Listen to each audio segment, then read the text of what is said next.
Di Lintas Jakarta Sore kami juga akan menghadirkan kisah sukses di mana kita akan menyimak perjalanan karir ataupun juga bisnis dari orang-orang di sekitar kita yang mungkin ini bisa menjadi contoh untuk kita begitu ya. Kali ini saya akan mengajak Anda untuk berkenalan dengan seorang ibu perempuan aktif.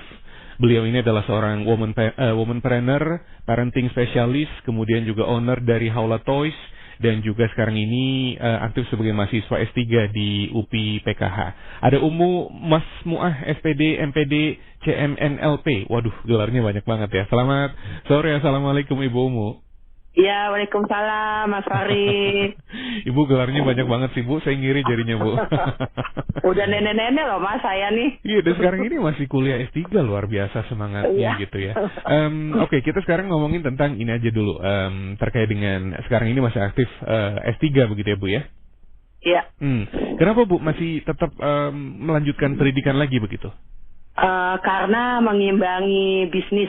Pak, mengimbangi bisnis saya yang akhirnya ke arah edukasi toys, edukasi mainan anak. Oke. Tapi kalau misalnya karir profesionalnya Ibu Umu sendiri awalnya waktu itu kerja di mana Bu? Kalau S1 saya sebetulnya bahasa Jepang Pak. Jadi waktu itu saya sempat jadi pengajar ya, karena di S1-nya di UPI juga. Waktu itu zamannya IKIP ya, UPI Universitas padahal IKIP gitu kan. Jadi itu S1-nya sempat saya melamar ke sebuah perusahaan Jepang, terusnya ke sekolah menengah pariwisata, itu sempat saya ngajar gitu kan. Tapi ternyata posisi saya sebagai seorang ibu, tuntutan anak lumayan membuat saya tidak tenang. Ketika saya harus mengajar, meninggalkan anak yang ngerengek minta ikut gitu kan. Akhirnya itulah yang membuat akhirnya saya gelisah dan memutuskan untuk udahlah saya mencari kegiatan yang lain gitu. Yang tetap bisa mengatasi kegelisahan itu tadi ya terkait dengan anak ya. Betul, apalagi saat itu ini Mas, apalagi saat itu tuh kan saya mengajarnya bahasa Jepang ya. Terus karakter saya yang sangat perfect, pengennya selalu sampai ke ujung, ngajarin anak sampai pinter gitu kan. Akhirnya ketika saya mengajarkan bahasa Jepang yang cuma 1 minggu itu 1 SKS, 2 SKS, hanya 2 jam gitu kan. Minggu depannya dia lupa lagi, saya ajarkan lupa lagi. Kan namanya bahasa asing ya, apalagi Jepang lumayan termasuk bahasa yang sulit kan, dengan simbol-simbol kanji gitu kan. Akhirnya saya stres sendiri menghadapi murid yang tidak pintar-pintar. Oke.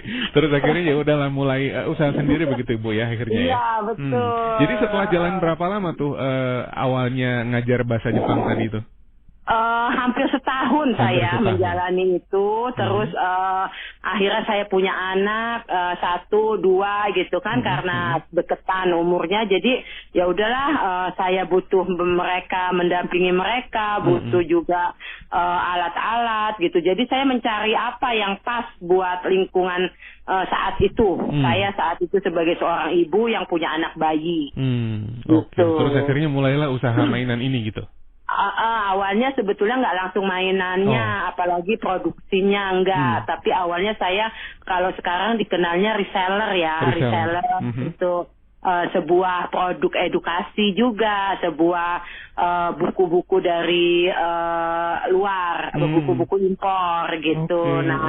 Itu awalnya itu. Jadi begitu punya pelanggan banyak, kok kebutuhan mereka ke anak-anak ini semakin berkembang gitu kan, semakin butuh minta puzzle, minta ini, minta balok, minta itu, segala macam lah. Jadi akhirnya ya saya terus berkreasi mencari produk yang saya buat sendiri.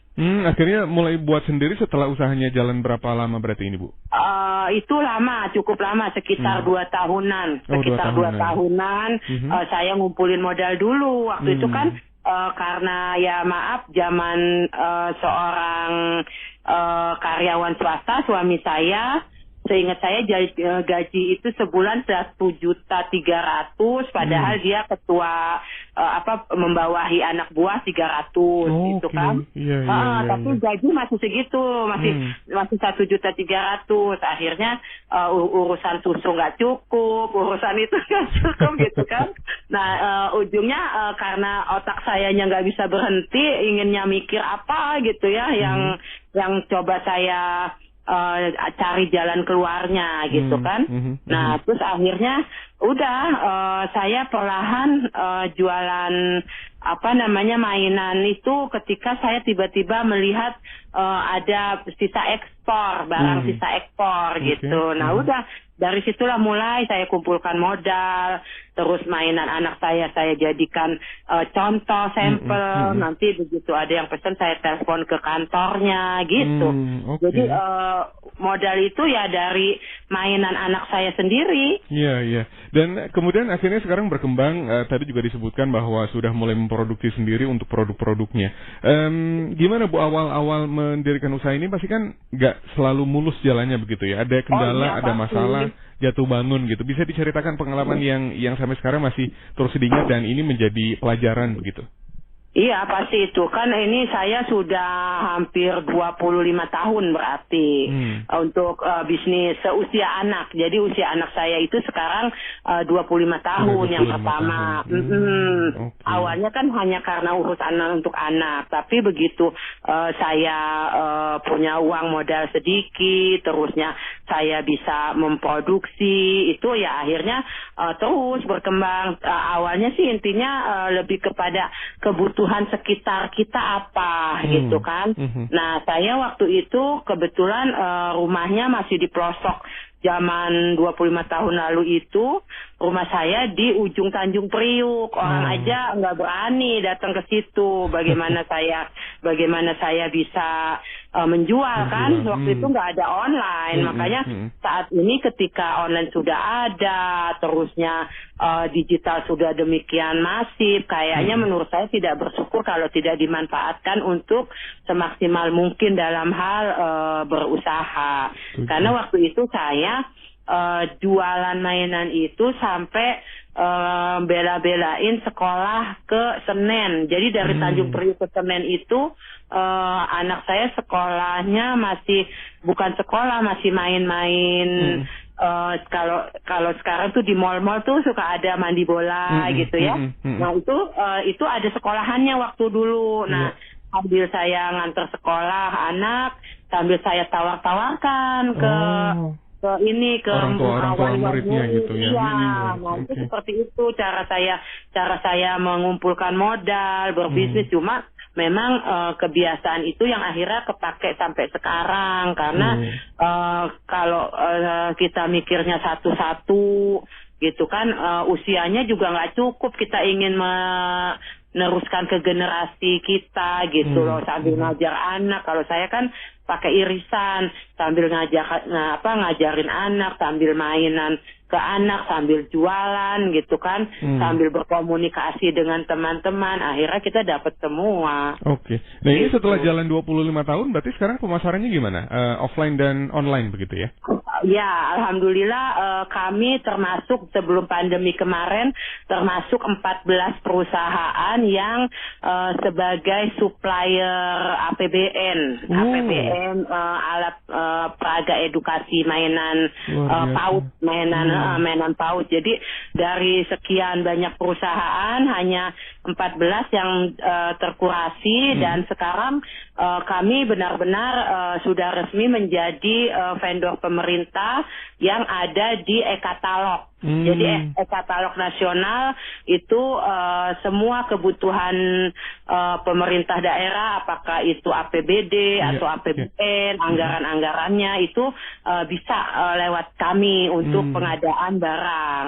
Oke, luar biasa. Pastinya perjuangan untuk mencapai seperti yang sekarang ini sudah diraih bukan hal yang mudah begitu ya. Kalau menurut Ibu Umu Mas Muaz sendiri, apa yang membuat usahanya Bu Umu sampai sekarang ada di titik seperti yang sekarang ini begitu?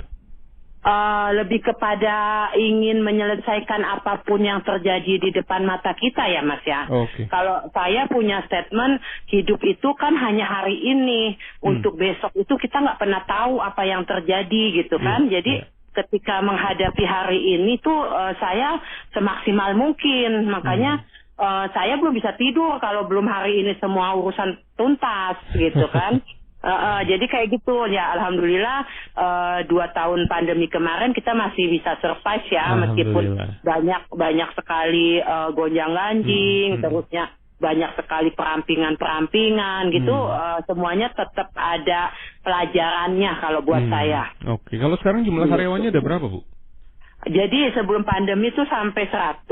Kalau sekarang sudah berkurang karena kita benar-benar ingin punya tim yang agile ya. Agile itu apa yang tahan banting gitu kan. Karena kondisi sekarang ini sangat berbeda, Mas. Dari 2 tahun, dari sekian tahun yang lalu tuh jauh sangat berbeda, Mas. Oke. Baik. Nah, terus sampai kapan Ibu Umu masih akan terus aktif dengan kegiatan-kegiatannya ini? Karena kan tadi dibilang katanya udah nggak muda lagi. Terus sekarang ini usahanya masih jalan, kuliah juga masih jalan gitu. Apa yang masih sampai mau sampai kapan begitu terus aktif? Jadi gini, kemarin tuh ceritanya saya udah ingin resign dan ingin melengsarkan diri kan, karena anak saya yang sudah 25 tahun ini sudah cukup saya bekali untuk jadi CEO di perusahaan gitu kan, karena saya sudah anggap dia sudah sanggup lah gitu, meskipun seorang wanita juga, dia anak-anak saya 4-4-nya perempuan semua. Nah, tapi ketika saya setelah pandemi ini saya ambil konsultan yang demikian profesional, dia bilang saya mau merapihkan perusahaan ini untuk jadi corporate gitu, untuk jadi corporate besar, bukan cuma sekedar bisnis tapi corporate gitu. Tapi syaratnya Ibu Umunya nggak boleh lengser gitu. Karena ruhnya ada di saya, usahanya ini gitu, bisnisnya ini. Iya, di perusahaan ini. Kan perusahaan kami ini perusahaan edukasi ya, yang bukan cuma sekedar mainan, tapi menyiapkan generasi. Perusahaan ini menyiapkan generasi. Jadi anak-anak yang saat ini termasuk kena imbasnya gadget kayak gitu-gitu kan, kita bisa antar dengan mainan edukasi ini gitu kan. Termasuk saya ketika S3 ini pun jadi banyak pelajaran banget. Salah satu dampak gadget itu pun akhirnya banyak sekali kita muncul anak-anak yang autis lah, yang itu kayak gitu. Nah, itu termasuk salah satu penyebab saya jadi tidak lengser. Masih tetap aktif ya di usahanya ini ya. Akhirnya saya diminta untuk Ibu bantu menggawangi holdingnya, corporate itu gitu. Makanya bismillah, doanya mudah-mudahan target 2 tahun 3 tahun ke depan itu kita sudah bisa IPO lah, salah satu divisi. Amin, semoga. Jadi ini S3-nya ngambil apa, Bu? Pendidikan khusus, Mas. Jadi pendidikan anak kebutuhan khusus. Anak dengan kebutuhan khusus. Masih berhubungan dengan edukasi mainan tadi. Iya, ini penting untuk kemudian akhirnya melahirkan nanti produk-produk baru begitu ya, yang cocok untuk anak dengan kebutuhan khusus. Juga ilmunya tuh cukup untuk untuk membantu anak-anak itu gitu. Iya. Baik, terakhir Ibu, makna sukses menurut Ibu Umu apa? Bisa bersyukur. Kalau saya bilang sukses itu hanya ketika kita sanggup bersyukur dengan apa yang sudah ada saat ini, kalau menurut saya, Mas. Oke. Luar biasa. Baik, Ibu Umu, terima kasih untuk ceritanya. Kalau misalnya ada pendengar kami yang mungkin ingin tahu produk-produk dari Haula Toys ini, bisa dapat infonya di mana, Bu? Ada sosial medianya atau mungkin ada website-nya? Ada banyak. Jadi sosial medianya itu Haula Toys, semuanya Haula Toys yang berhubungan dengan YouTube, Haula Edu, pokoknya semuanya lengkap lah. Haula Toys, Haula Edu, terus apa lagi lah? Saya nggak. Saking banyaknya. Oke. Media, sosial media. Oke. Yang pasti bisa tinggal nanti di Google juga mungkin bisa gitu ya. Bisa yang langsung aja Haula pasti akan muncul semuanya. Haulatoys.com. .id bisa. Oke, baik. Terima kasih Ibu Umu, mudah-mudahan sukses terus, sehat terus, dan juga makin maju usahanya. Dan tadi targetnya 2 tahun IPO mudah-mudahan tercapai. Amin Mas. Terima kasih. Terima kasih, selamat sore. Demikian pendengar Ibu Umu Masmuah, SPD, MPD, CMNLP, seorang womanpreneur, kemudian juga parenting specialist, terus juga seorang owner dari Haula Toys, dan juga saat ini masih aktif sebagai seorang mahasiswa S3. Luar biasa ya kegigihannya, kemudian juga semangatnya, dan juga usahanya sampai sekarang pun sudah 25 tahun dan terus berkembang. Mudah-mudahan ini bisa menjadi contoh begitu ya buat kita pendengar yang mungkin sekarang ini masih santai-santai aja dengan keseharian kita. Ini apa yang tadi diceritakan oleh Ibu Umu Masmuah, mudah-mudahan bisa menjadi pengingat begitu ya, bahwa kita kalau punya semangat bisa untuk meraih apa yang kita inginkan.